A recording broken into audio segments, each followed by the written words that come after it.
अपना सुन भेंट हुई भू तय दर है बहिना केकरा गए ई गांव के पुतोई तो ओकरा कतल जेबे है बहिना है केकर पुतौ तोरा मालूम छ नहीं है है कल्ला के राम स्वरूप नहीं है ओकरे पुतौ है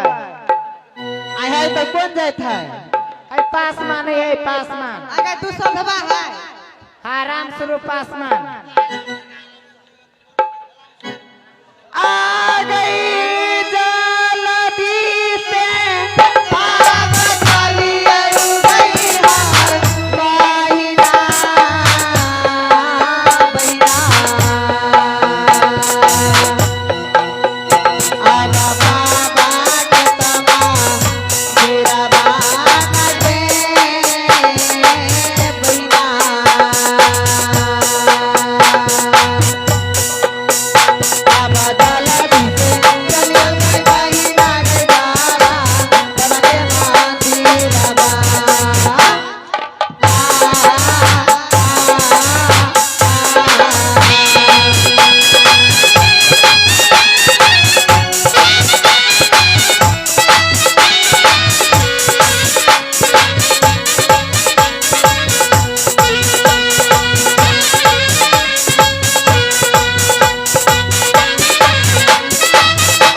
है किराए वाली बहिना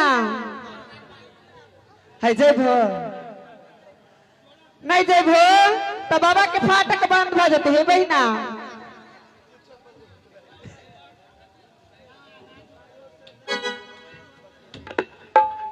जोगे बंटी हे बहिना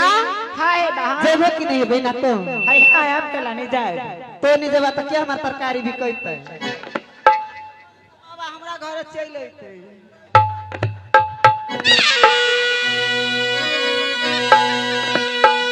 ये रास्ता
आदरणीय प्रांगण के महान भाव माँ बहन सबके चरणों में